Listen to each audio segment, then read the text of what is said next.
22 lakh students is a huge number. Can that many people genuinely dream of medicine?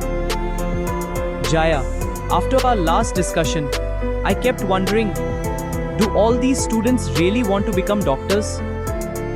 Honestly, I started because everyone around me was preparing for NEET. In my school, if you scored high marks in science, people automatically assumed you should become a doctor. My parents kept saying medicine is the safest and most respected career. Sometimes I wonder, are students choosing medicine, or is medicine choosing students? It seems career beliefs are driving our choices. Welcome back. Welcome back to our examination of an examination that actually determines the lives of 22 lakh children. But having said that, let me bring our attention back once again to the fact that we are not really so concerned about examining an examination.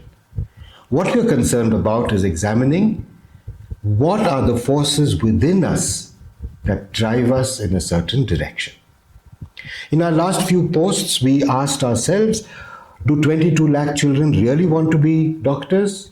Or is this really about other forces that surround their career decision making? Let's look once again at the doctor dream. In India, medicine is more than a profession.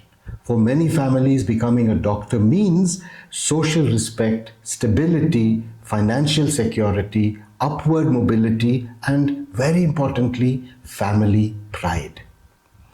When someone says, my son is a doctor, or my daughter has gotten into medicine, it carries enormous social value, doesn't it?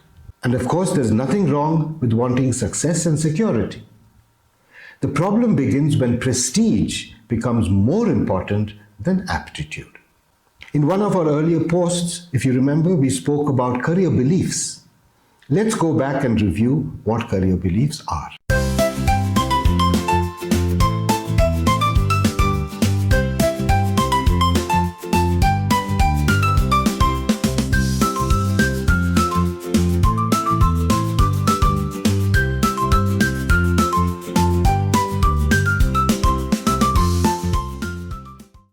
I'm sure you've heard these career beliefs pertaining to medicine, and some of the most common medicine-related career beliefs are: doctors are more respected, science students are more intelligent, medicine guarantees security, high marks should lead to medicine, and I often hear students say choosing another career is a waste of talent. The foundations of these beliefs, the roots of these beliefs are laid much before the young person actually begins to understand him or herself. And over time, these beliefs become so normalized that students may stop asking what kind of work truly suits me, and instead they might begin to ask, which career will make my family proud? Which career will society value? Motivations for career choices therefore shift from personal potentials to social approval and to meeting societal expectations. Career beliefs shape identity. Most students do not consciously choose medicine or any other career for that matter. The decision gets made around them. The formula often looks like this: good marks in science, strong in biology, high scorer in school, then you should become a doctor. Such thoughts and ideas are widespread and deeply rooted. This partly explains why the wish to succeed in entrance exams like the NEET runs in the millions. And it is this mental and social cognitive environment that partly accounts for the emergence of what experts are now referring to as shadow education. What has emerged around competitive exams is a parallel education system which now exists outside the mainstream schooling system. Now, these are our coaching centers, test prep institutes, private tutoring, and endless mock examinations, all designed to push our young people through a maze, ultimately pointing towards success in competitive exams. And what this has led to over the years is that students begin to live two academic lives, one for school and another for competitive survival through the coaching center. For many young people, learning stops being about discovery and about growth. Instead, it becomes mock tests, ranks, cut-offs, speed, all driven by the fear of falling behind. And this is how marks begin to define self-worth. Students begin measuring their worth through scores. A bad test becomes, I'm falling behind. A lower rank becomes, maybe I'm just not good enough. And sadly, years meant for becoming oneself turn into years chasing ranks. A chase for validation, and that validation is through just one channel, the academic channel. Let's move on now to looking at achievement versus aptitude. This is where we must make an important distinction. Achievement asks the question, what is the highest mark this student can score?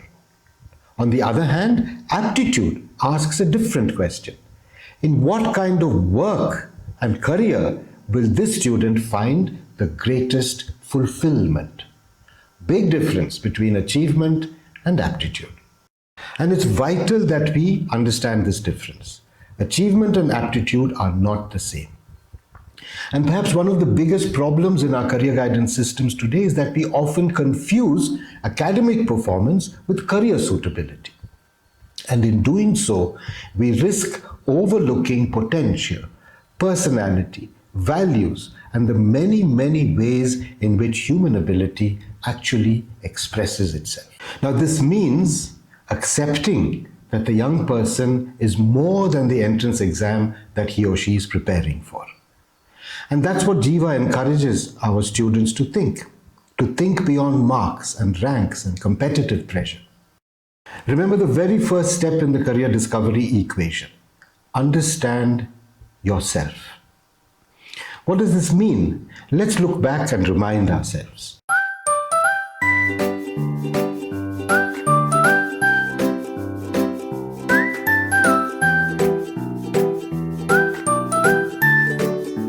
If you remember, the Jiva model tells us that we have interests on the one hand and aptitudes on the other hand.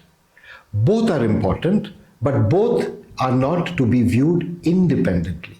Interest plus aptitude gives us potential. Remember, potential is a blend of interest and aptitude. So coming to the end of this presentation, what does this tell us again about career choices? Choose your entrance exam. Don't let your entrance exam choose you.